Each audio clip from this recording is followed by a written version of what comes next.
afternoon mga ka-agri, welcome back to my channel. This afternoon, I would like to share the updates of our layer chicken.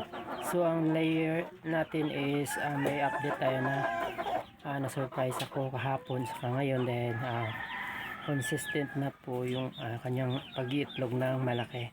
Kasi before, sobrang liit lang po ng ng eggs niya. So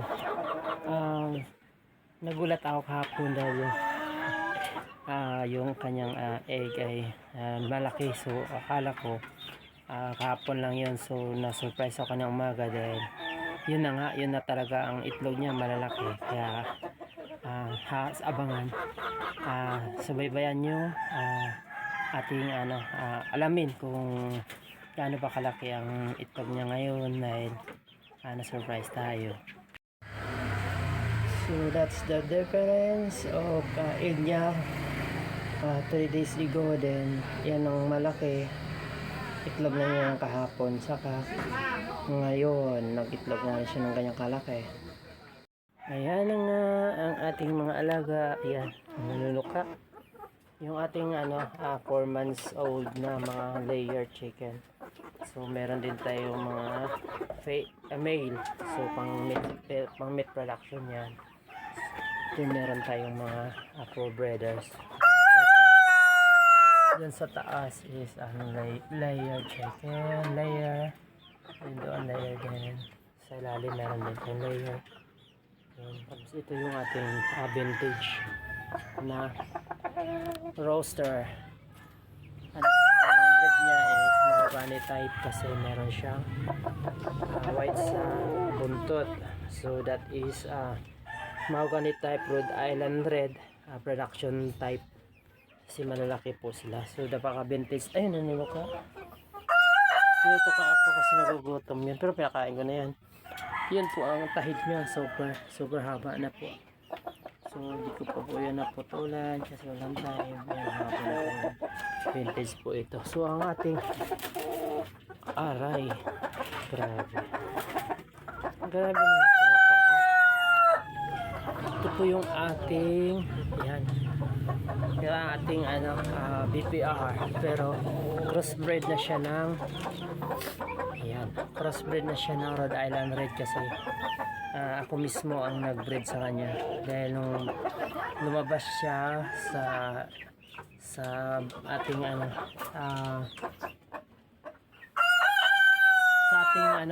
breeders na hen. Sana ba yun? Sa taas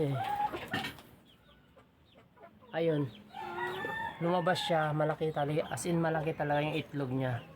So na crossbreed ko siya ng BPR, Barred Plymouth Rock, yung ganyan mga bully. Ay, sakit, nanunuka yan. Akala ko maliliit ang itlog kasi nung mga nauna kong BPR maliliit yan talaga itlog. So in-accept ko na po yun at talagang maliit ang itlog. Kaso lang nagulat ako nung nakita ko kahapon. Before nag-itlog siya na isang beses ng malaki pero hindi na ulit. So kahapon sa ngayon, ayan, may pula sa mukha kasi nag-crossbreed siya ng Rhode Island. Sakit, nanunuka. Ayan o, nanunuka, nagugutom. Ganyan po ang attitude ng mga Rhode Island pag nagutom. Pero busog naman sila. Tingnan mo, punong-puno yung mga nilang boche. So yan po ang itlog ni Barred Plymouth Rock kahapon saka ngayon. Sobrang laki na po. Mamaya iyan ako.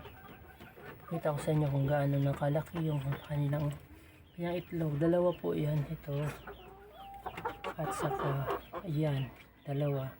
So siguro bukas ganun pa rin kalalaki yung itlog niya. So we are blessed kasi malalaki talaga ang itlog na nila, wala lang maliit. Like dito rin, malalaki na rin. So malalaki na rin ang itlog nila lahat. So highlights, may pumasok na doon. Ayan, pumasok na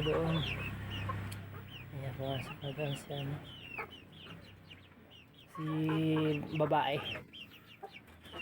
Nangingi ng mga pagkain. So ito po yung piplex ko, yung ito pala muna yung ating BPR na lalaki roster. 5 months old na yan. So yan po ang BPR natin na ng itlog ng malaki na.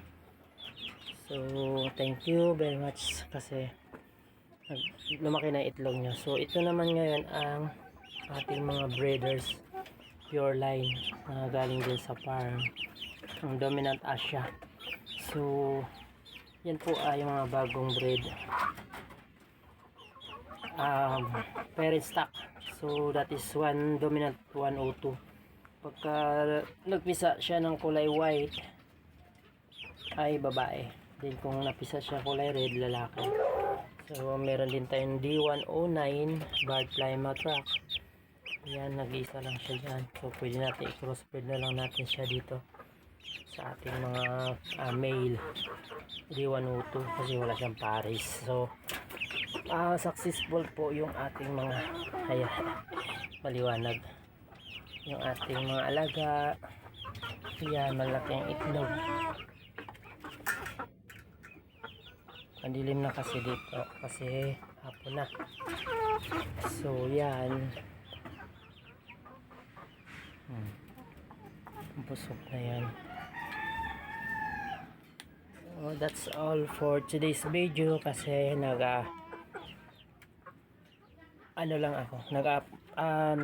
lang ako doon sa egg na malalaki na. So that's for experience farming kasi tayo ay hindi tayo dapat sumuko sa ating mga ginagawa, lalo't lalo na sa farming kasi tayo ay tumutulong sa ating mga kapwa na makakain.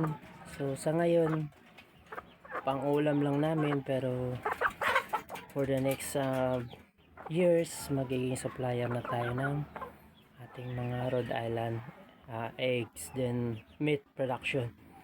So hopefully kung susuporta kayo sa akin mga followers, subscribe para sa ating goal na makapag earn tayo sa monetization program para next naman is level up na. So si Agri Kalikasan, tayo po ay iikot na sa mga farm, sa mga small farm na maaaring tutulungan natin sa pagbibigay ng mga seeds at saka sa sisiw. Magbigay tayo ng mga lalaki for practice nila sa pag-alaga.